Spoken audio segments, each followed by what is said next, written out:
शाम का समय था। चिड़ियों की बस्ती में कच्ची दीवारों और घास फूस की छत वाला टूनी का घर था। टूनी अपने घर पर रोटियां सेक रही थी। तभी टूना काम से घर लौटकर आता है। टूना जी, आज आप जल्दी आ गए। हाँ टूनी, सोचा आज बच्चों के साथ बैठकर खाना खा लूं।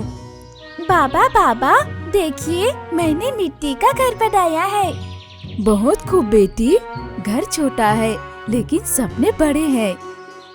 तभी अचानक बाहर तेज हवा चलने लगती है। आसमान में काले बादल छा जाते हैं। लगता है आज तूफान आने वाला है। तभी अचानक छत का एक टुकड़ा उड़ जाता है। मम्मा, मुझे बहुत डर लग रहा है। घबराओ मत बेटी, मैं हूँ ना।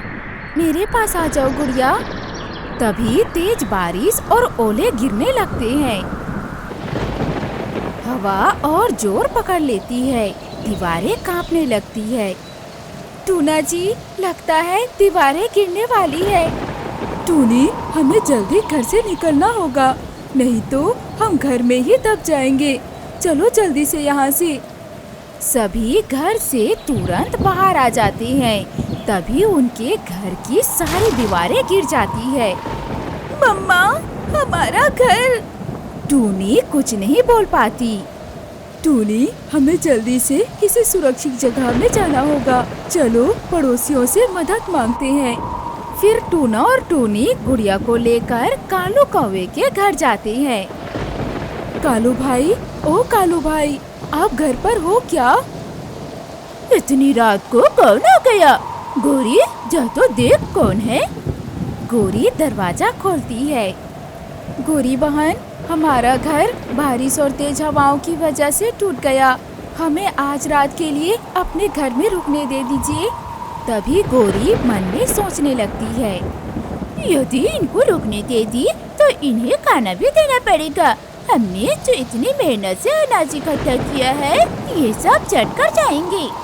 नाना बहन, हमारे घर में वैसे भी जगह नहीं है और तुम लोग तो 3 लोग हो और हम भी 3 हैं। तुम्हें कहाँ से जगह देंगे?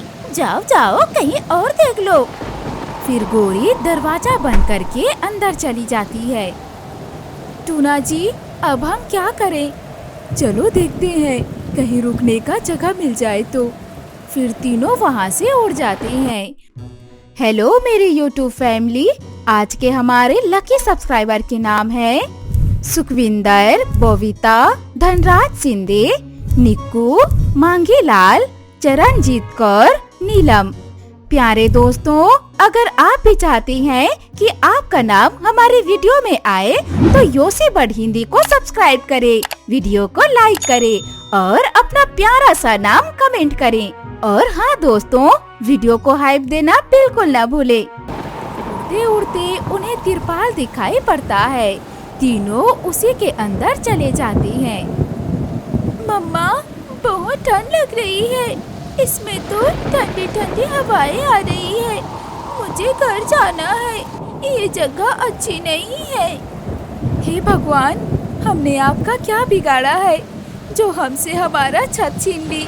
बस बेटा, थोड़ी देर में सुबह हो जाएगी। अरे मेरी बच्ची, काश मेरे पास तुम्हें देने के लिए पक्का घर होता। हवा और तेज हो जाती है। तिरपाल फड़फड़ाने लगता है और बर्फबारी तेज हो जाती है। टूना जी, तिरपाल उड़ने वाला है। टूनी, गुड़िया को ढक लेते हैं, कम से कम गुड़िया तो सुरक्षित रहेगी। टूना और टूनी गुड़िया को अपने पंखों से ढक लेते हैं। तभी तिरपाल उड़ जाता है और वो रात भर वैसी ठंड में ठिठुरते हुए रात गुजारते हैं। बाबा, यहाँ तो चारों तरफ बर्फ ही बर्फ जम गई है।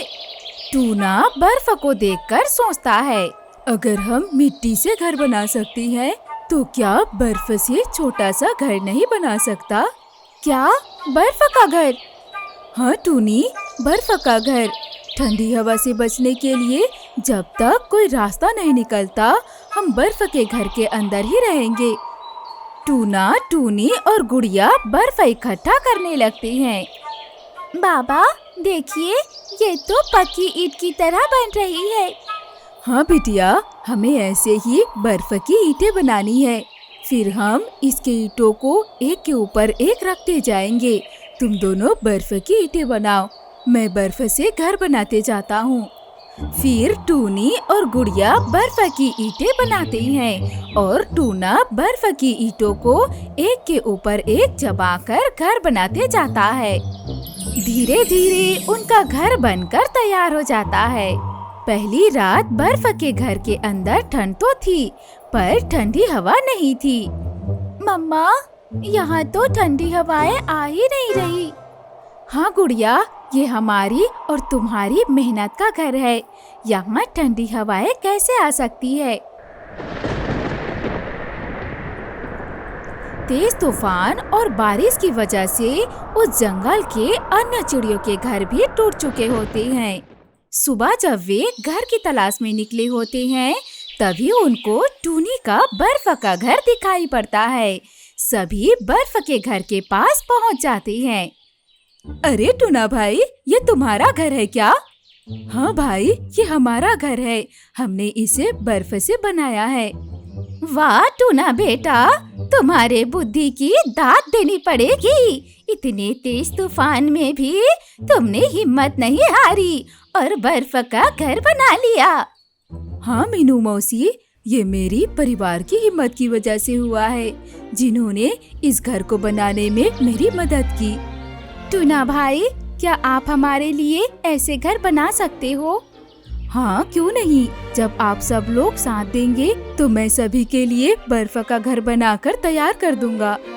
फिर सभी चिड़िया बर्फ इकट्ठा करने लग जाती हैं और उन बर्फ से ईंटें बनाकर टूना उनके लिए घर बनाना चालू कर देता है। सभी का घर बनकर तैयार हो जाता है। बेटा, बर्फ का घर तो तैयार हो गया, लेकिन ये बर्फ का घर तो हमेशा के लिए नहीं रहेगा।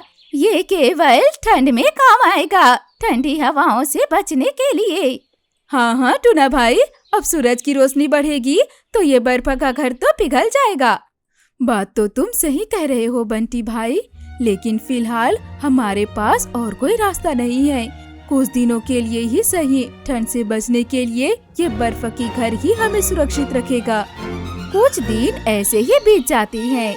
एक दिन उल्लू सेठ, जो ठेकेदारी का काम करते थे, जो ईंटों का घर बनवाते थे, उन्हें कामगारों की जरूरत पड़ती है। वे घूमते घूमते जंगल की ओर जाते हैं। तभी उन्हें बर्फ की ईंटों से बनी घर दिखाई पड़ती है।